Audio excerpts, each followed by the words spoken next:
শৰ্মা ডাঙৰীয়া আপুনি হওক। গতিকে আপুনি এই ঘৃণনীয় কাণ্ড আপুনি বন্ধ কৰক, অন্যথাই আপুনিও ভৱিষ্যতে ইয়াৰ ফল আপুনি ভুগিবলগীয়া হ'ব। আৰু যিসকল মানুহৰ অভিশাপ আপুনি আজি লৈ আছে এই উচ্ছেদৰ দ্বাৰাই বিভিন্ন জাতি জনগোষ্ঠীৰ মাজত যি ভাগ ভাগৰ ৰাজনীতি আজি কৰি আপুনি নিৰ্বাচনী বৈতৰণি পাৰ কৰিব বিচাৰি আছে। অসমৰ ৰাইজ সচেতন, অসমৰ ৰাইজ উন্নয়ন বিচাৰে, অসমৰ ৰাইজে হিংসা নিবিচাৰে, অসমৰ ৰাইজ অসমৰ শান্তি বিচাৰে। যাৰ কাৰণে আপুনি ভয় পাইছে যে ২৬ চনত আপুনি আপোনাৰ গাদী নাথাকে, আপুনি মুখ্যমন্ত্ৰী হৈ নাথাকে, যাৰ কাৰণে আপুনি অসমত হিংসা বিয়পাই এক পৰিৱেশৰ সৃষ্টি কৰিব বিচাৰি আছে। গতিকে মই সকলোকে আপোনাক অনুৰোধ কৰিম, আপোনাক হাত জোৰ কৰি অনুৰোধ কৰিছোঁ যে আপুনি সংখ্যালঘুৰ ওপৰত আপুনি অন্যায় অত্যাচাৰ কৰা বন্ধ কৰক। আপোনালোকৰ মাধ্যমত জনাব বিচাৰিছোঁ যে আজি যি হাছিলা বিল, এইটো আচলতে ৰেভিনিউ ভিলেজ হয়। আৰু এই হাছিলা বিলত যি অমানৱীয় কাণ্ড আজি অসম চৰকাৰে কৰিলে, স্বদেশী আমাৰ ভাৰতীয় নাগৰিকসকলক আজি অমানৱীয়ভাৱে উচ্ছেদ কৰিলে, আমি নিন্দা কৰিছোঁ, ঘৃণা কৰিছোঁ এইখন ভ্ৰষ্টাচাৰী চৰকাৰক। আৰু আপোনালোকে জানে যে হেমন্ত বিশ্ব শৰ্মা ডাঙৰীয়া অসমৰ কোনো উন্নয়নৰ কথা নকয়। তেওঁলোকে এটা চেণ্ডিকেটৰ মাধ্যমত অসমখন চলাই আছে। তেওঁৰে প্ৰাইভেট লিমিটেড কেইজনমান ব্যক্তিৰ দ্বাৰা অসমখন চলাই থাকে। আৰু তেওঁলোকে নিৰ্বাচনমুখী আজি ২৬ৰ নিৰ্বাচনৰ বৈতৰণি পাৰ কৰাৰ কাৰণে আজি ভাগ ভাগৰ ৰাজনীতি কৰিছে। তাৰ কাৰণে আজি এই ৰেভিনিউ ভিলেজ, য'ত তেওঁলোকে আজি অমানৱীয়ভাৱে উচ্ছেদ কৰিলে, আজি এই কি বিল আছিলে, হাছিলা বিল আমি অঞ্চলটো আমাৰ টিম লৈ আমি পৰিদৰ্শন কৰিবলৈ গৈছিলোঁ। তাৰে মানুহৰ আক্ষেপ আৰু দুখ যে তেওঁলোকৰ তাতে মাটি আছে বিলটোত 776 বিঘা, কিন্তু তেওঁলোকে নোটিছ দিছে ১৫ৰ পৰা ২,০০০ বিঘা। গতিকে ইয়াত এটা খণ্ডৰ আৱৰ্তত আছে আমাৰ ৰাইজ।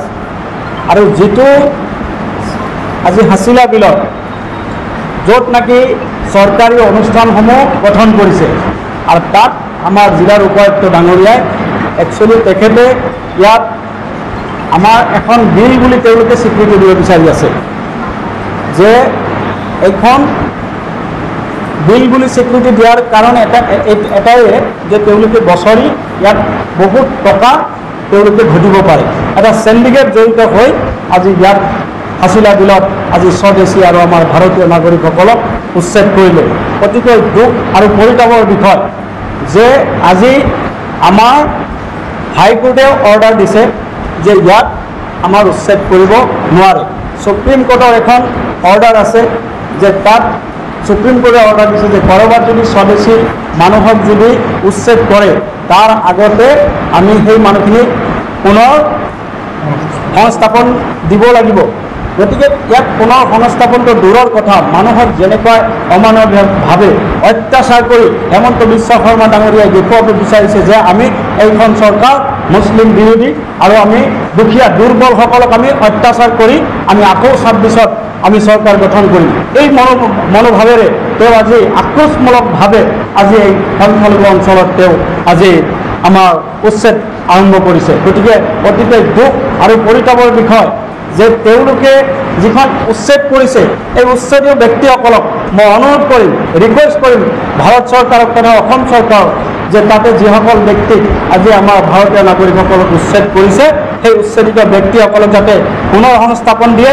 ওচৰতে আমাৰ বহুত খাছ মাটি আছে, সেই মাটিৰ পৰা যাতে তেওঁলোকক কিছু কিছু মাটি আবণ্টন দি তেওঁলোকক থাকিবলৈ জাগা দিয়ে আৰু তেওঁলোকক যাতে আৰ্থিক সাহায্য প্ৰদান কৰে। তাৰ কাৰণে মই অসম তথা ভাৰতবৰ্ষ চৰকাৰক অনুৰোধ কৰিম। আৰু মানৱতাৰ যিটো মানৱ অধিকাৰ সেইটো খৰ্ব কৰিব নালাগে।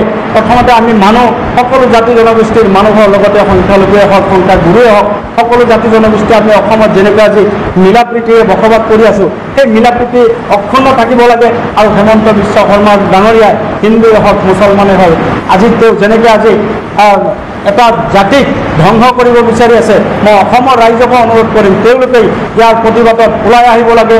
আৰু আমি প্ৰথমতে আমি সকলোৱে মানৱ জাতি আমি ধৰ্মৰ কথা আমি পিছত আহিব লাগে।